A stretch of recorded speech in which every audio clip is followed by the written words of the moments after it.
Kes baru positif COVID-19 catat jumlah tertinggi dalam sehari kepada 2,335 kes.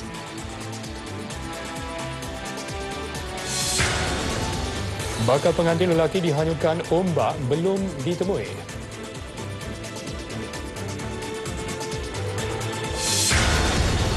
Dan ibu cekal jaga 5 anak OKU.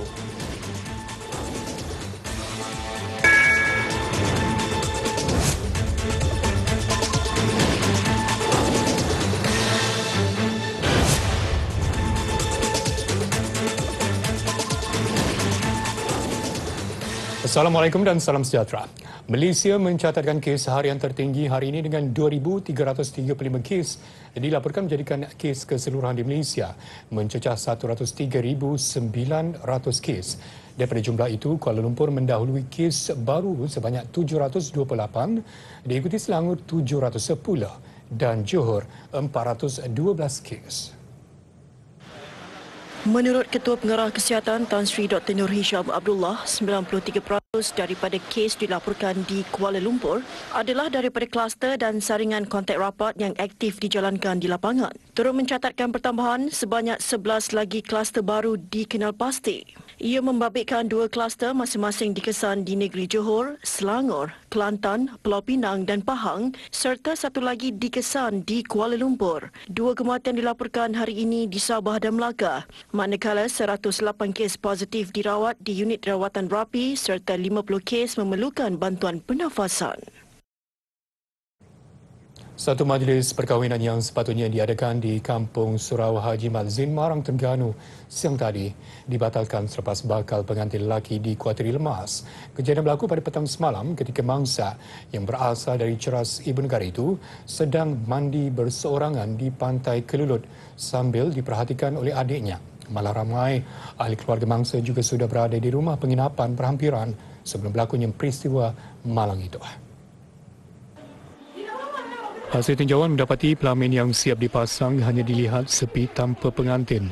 Selain itu, kemah makanan, cenderahati termasuk buku catatan kehadiran tetamu juga telah tersedia.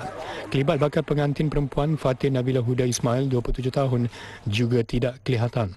Difahamkan berada di lokasi kejadian bagi mengikuti perkembangan operasi mencari dan menyelamat bakal suaminya itu di Pantai Kelulut. Kita dah jemput semua, dah catering tu kita dah tempah, tapi nak batal tak boleh lah. Nanti dah datang pula, siang pula dia kan. Kita dah tempah terus lah, kita buat lah kesukaran tu, itu je. Ada buat majlis solat hajat ke? Solat hajat kita buat malam tadi lah kat masjid. Tetamu yang hadir turut memberikan sokongan moral kepada keluarga ini.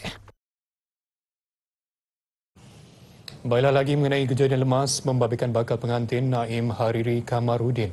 Menurut Ketua Polis Daerah Marang, Deputi Superintenden Muhammad Zain Muhammad Riz, operasi mencari mangsa masih diteruskan. Tambah Muhammad Zain, pada kebiasaan mayat akan timbul di permukaan air selepas 24 jam mangsa dilihat lemas. Bagaimanapun, kes membabitkan bakal pengantin Naim Hariri tiada sebarang petunjuk ditemui.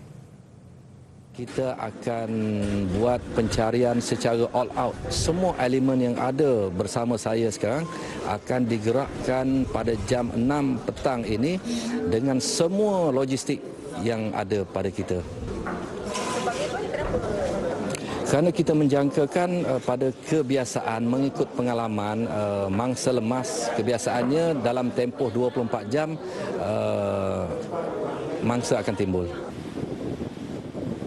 Beliau berkata radius pencarian juga dipertingkatkan sehingga 42 km bermula dari Kuala Marang sehingga ke Kuala Abang Dungun.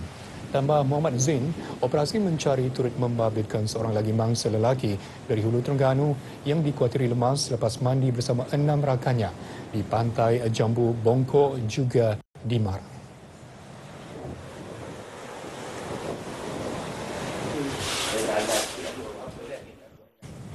Usianya menjangkau 78 tahun namun warga emas ini cekal menjaga 5 anaknya yang tergolong orang kurang upaya OKU.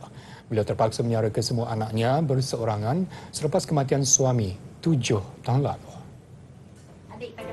Sharifah Maimunah Said Ali, 78 tahun, yang tinggal di Kampung Baru, Teluk Ramunia, Pengerang, Johor, membesarkan kelima-lima anak OKU-nya yang berusia antara 36 dan 57 tahun. 4 anak istimewanya ini tidak ke sekolah, manakala seorang lagi hanya separuh jalan. Keadaan dia nombor 4 ni lah yang teruk sikit kebelakangan ni. Dia berak kat atas katil. Payah nak cebok, kadang-kadang dia tolak kita. Kita sabar je lah. Kadang-kadang tak sabar juga. Kadang orang jual tu sabar mak, ini sorga bagi mak. Mak nak terima sorga ni, mak payah ke cakap gitu. Beban ditanggungnya turut digalas seorang lagi anaknya, Said Saiful Said Abu Bakar, yang terpaksa berhenti kerja di sebuah syarikat swasta demi menguruskan abang dan kakaknya yang OKU. Ada time masa dia gembira, kadang ada sedih kan keadaan adik-beradik kan. Kadang dia macam cakap kalau tak ya tak boleh jaga. Tak ya susah lah, tak ya. Apa yang kesusahannya? Dia punya kerenah dia kadang dia berak, dia kadang dia kencing. Kena sabar ke? Kena sabar, kalau tak sabar susah dia. Mereka kini bergantung hidup hasil bantuan Jabatan Kebajikan Masyarakat. Ibu tunggal ini menerima RM300, manakala setiap anaknya menerima bantuan RM150 bagi meneruskan kelangsungan hidup. Sharifah berharap agar kebajikan anak-anak OKU-nya ini tetap diberi perhatian seandainya beliau ditakdirkan pergi dahulu.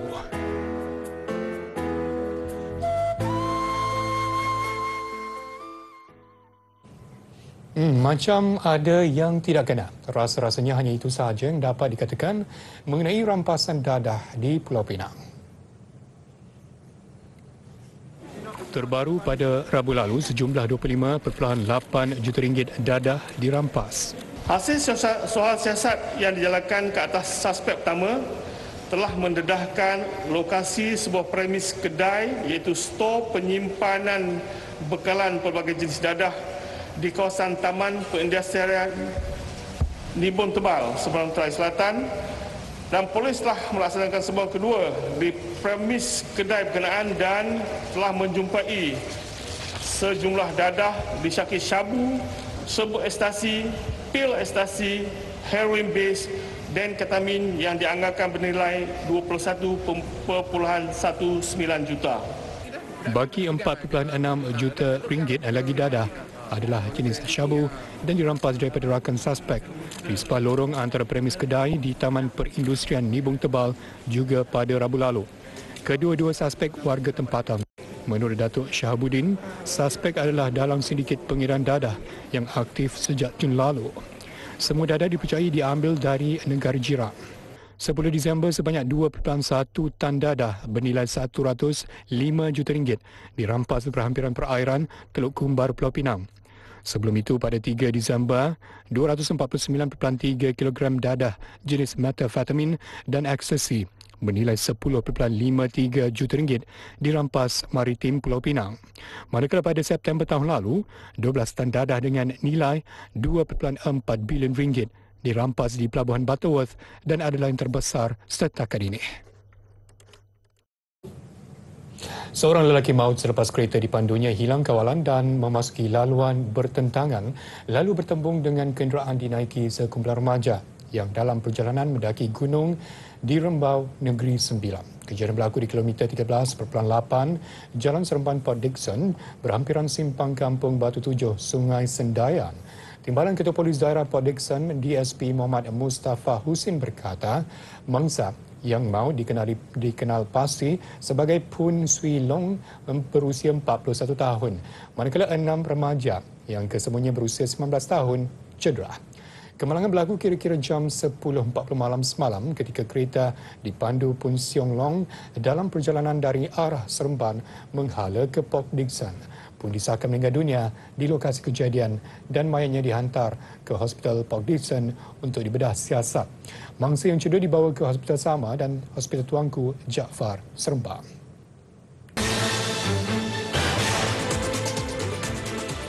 Kembali bertemu. Untung hanya dapat 50 sen sebungkus dan kadang-kadang pulang dengan keuntungan RM5 sahaja walaupun berniaga dari pagi hingga tengah hari. Dilahirkan tanpa kedua-dua belah tangan, kecekalan Muhammad Nur Abdullah dalam mencari rezeki wajar dijadikan contoh. Segmen Pintu Rezeki minggu ini mengungkap kisah insan istimewa itu.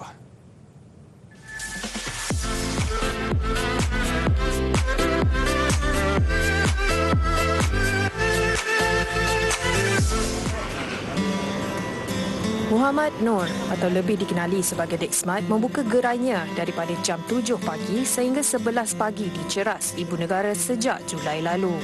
Di gerai ini, Dek Smart dibantu sahabatnya, Tengku Mahathir Tengku Mamat atau kadang-kadang oleh anak kepada sahabatnya itu. Nasi lemak bungkus itu dibeli daripada seorang kenalan pada harga RM1 sebungkus dan dijual dengan harga RM1.50. Dan mungkin juga kerana kami agak lewat tiba, banyak lagi nasi lemak Dek Smart yang belum habis terjual. Begitupun Dek Smart mengakui pengalaman ini adalah biasa baginya ketika berjualan. Nasi lemak dia tak tentu, kadang-kadang ada 200, 100, limit dia 100 lah, tak tentu. Kadang kat situ saya makan RM50 je. Tak makan banyak lah. Macam contoh orang order 200, saya makan 300, saya makan 100 lah. Dek Smart mengakui dia masih bernasib baik kerana turut mendapat allowance bulanan daripada Jabatan Kebajikan Masyarakat. Malah dia juga pernah bekerja di sebuah pusat panggilan pelanggan tetapi cuma selama 2 hari sebelum diarahkan cuti tanpa gaji akibat COVID-19. Ketika ini, Dek Smart 28 tahun dan masih bujang tinggal berseorangan dengan menyewa sebuah bilik berhampiran gerainya. Kita kena usaha, insya-Allah rezeki tu akan ada lah. Tapi kita kena semangat, kita kena cegah. Biarlah orang luar sana nak cakap apa, biar lantak pada diorang. So kita pun masuk tengah kiri ke kanan. Walaupun kudratnya terbatas, Dek Smart masih berusaha untuk memudahkan setiap pelanggannya. Kerana itu juga, dia tidak kisah apabila ada rakan yang meminta tolong menjualkan muruku mereka. Kadang-kadang kita ni manusia.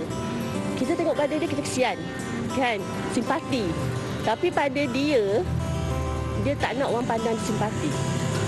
Dia nak macam mana orang yang sempurna, macam itulah dia. Tapi memang agak salut lah. Memang banggalah dengan orang kata dia punya semangat. Pada diri dia tak pandang lah. Dia ni kekurangan apa-apa pun tak. Itulah akak memanglah, akak pun terharu lah. Sebab kita ni yang sempurna ni pun kadang-kadang kan susah nak buat macam mana dia pula dengan orang kata kedua-dua belah tangan tak ada kan. Seperti peniaga lain, Dek Smart sentiasa mengikuti perkembangan semasa. Dan atas sebab itu juga, dia memilih nama gerainya sebagai Gerai Nasi Lemak Bujang Dek Smart yang diilhamkannya daripada nasi lemak janda yang pernah tular sebelum ini. Niza Syafiza, segmen Pintu Rezeki, TV9.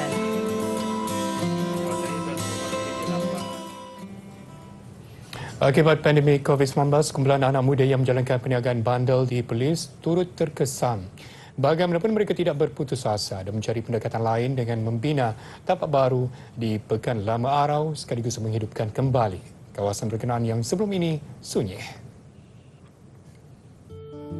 Arau Street Market sudah beroperasi sejak 3 minggu lalu. Kedai dibuka pada setiap malam Jumaat hingga Ahad bermula 6 petang hingga 11 malam. Inisiatif ini diambil membabitkan kesepakatan 7 peniaga bandel di seluruh negeri Perlis. Mereka antara yang terkesan selepas hilang sumber pendapatan sejak pelaksanaan Perintah Kawalan Pergerakan PKP Mac lalu. Dengan majlis pihak PBT pun kita dah berbincang hari itu, tempoh hari mereka pun setuju, so mereka pun memberi kebenaran untuk berniaga di sini dengan syarat memohon lesen je lah. Itu ya. Menurut mereka, pada permulaan hasil jualan agak perlahan. Namun kini, ada ketikanya hasil jualan mereka mampu mencecah hingga RM200 pada setiap malam. Nak kata tampung balik tu taklah lagi musim law ni. Cuma bolehlah orang kata. Pelan-pelan. Berniaga apa ni? Saya berniaga barang-barang bandar, pre-love pun ada, baju-baju brand, streetwear apa. Sebagai tarikan pengunjung, terdapat juga aksi basikal dan nyanyian di tapak ini. Adun Indra Kayangan Gan Ailing yang ditemui ketika berkunjung ke sini memuji dan menyatakan sokongan terhadap usaha mereka menghidupkan kembali pasar vintage ini. Paling penting adalah pada masa COVID ni, dia memberikan satu peluang kepada orang yang berusaha, khususnya untuk anak muda ni yang mereka sungguh-sungguh mahu menjalankan aktiviti berniaga untuk membantu menyara sara hidup mereka lah.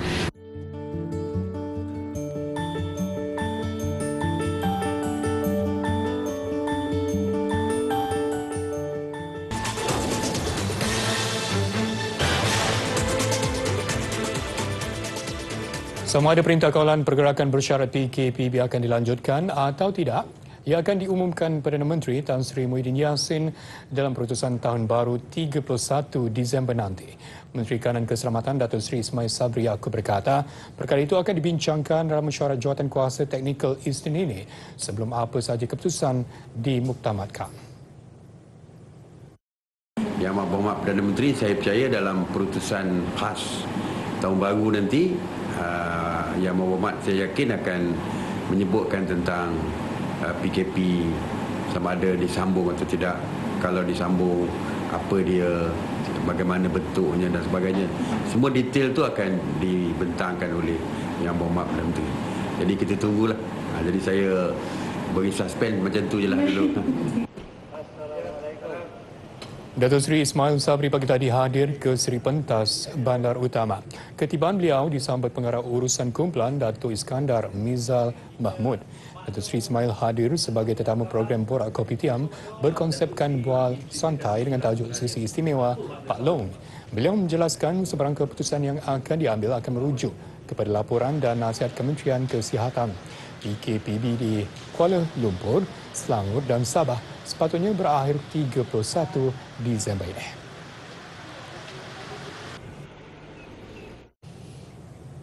Mengulas mengenai sesi persekolahan akan tetap dibuka 20 Januari tahun depan meskipun kes jangkitan COVID-19 masih meningkat.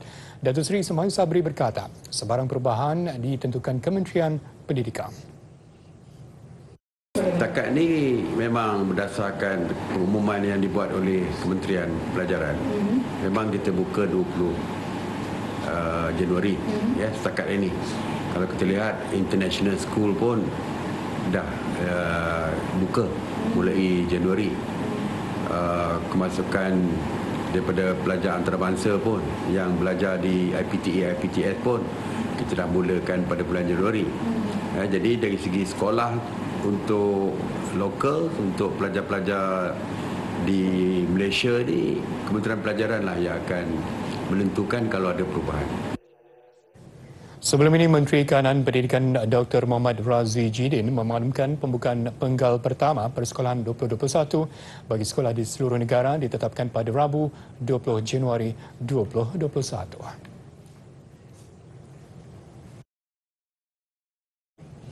Satu aplikasi baru akan diperkenalkan oleh Kementerian Sumber Manusia bagi membantu pekerja tempatan dan asing untuk menyalurkan maklumat terus kepada pihak kerajaan. Aplikasi itu dijangka dilancarkan pada 11 Januari ini. Ia akan memberi peluang kepada pekerja untuk memaklumkan secara terus kepada kerajaan mengenai kebajikan pekerja atau pengabaian oleh majikan.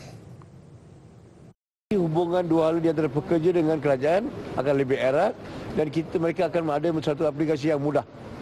Di mana apabila majikan tak sediakan suasana yang sesuai dari segi Akta 46 ataupun mengikut SOP kesihatan, kita akan terus dapat maklumat. Dan tindakan tegas akan diambil tak mana-mana pihak. Siang tadi, Datuk Seri Saravanan menyampaikan cek pinjaman pendidikan maju Institute of Educational Development MIED 2020 kepada 301 penerima. Menurut beliau, aplikasi berkenaan akan berfungsi dengan pelbagai bahasa. Dalam pada itu, Datuk Seri Saravanan turut mengulangi kenyataannya bahawa kerajaan tidak akan berkompromi dengan mana-mana majikan yang ingkar dalam isu menjaga kebajikan pekerja. Sebelum ini, Pertubuhan Buruh Antarabangsa meletakkan imej kurang baik terhadap Malaysia daripada segi kebajikan pekerja asing di negara ini.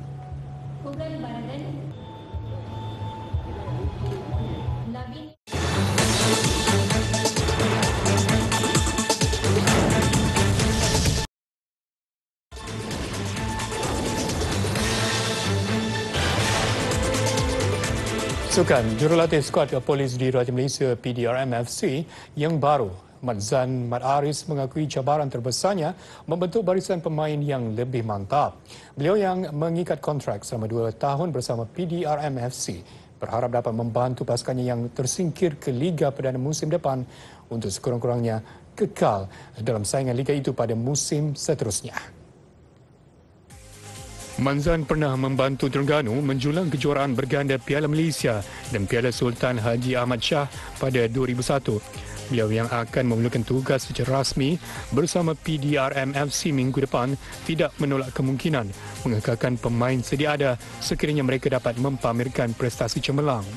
Atau mungkin akan menggabungkan sebahagian muka-muka lama dengan pemain baru bagi memberikan cabaran kepada pasukan lain dalam saingan Liga Perdana musim depan. Ditanya mengenai barisan pemain import Mat Zan yang pernah mengendalikan beberapa pasukan seperti Kuala Lumpur, Melaka dan Negeri Sembilan berkata, perkara itu bergantung pada peruntukan yang bakal diluluskan oleh pengurusan PDRM FC.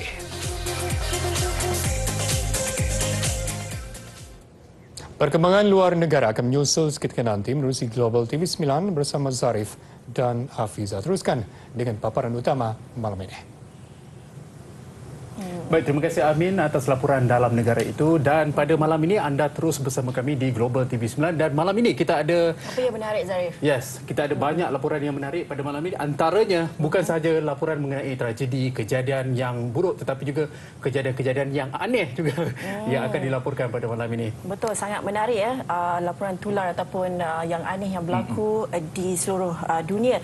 Dan tak lupa juga kalau kita nak bercakap mengenai perkembangan hiburan, apa yang menarik, siapa tak kenal dengan penyanyi bintang Hollywood terkenal Ariana Grande dikatakan telah bertunang dengan teman lelakinya setelah setahun merahsiakan hubungan. Nak tahu siapa teman lelakinya, kita tunggu Global selepas ini. Ya, betul. Dan tidak lupa juga tentang mengenai laporan mengenai kemenangan Cristiano Ronaldo memenangi anugerah Golden Foot 2020. Jadi itu antara dah banyak lagi yang kita akan sampaikan.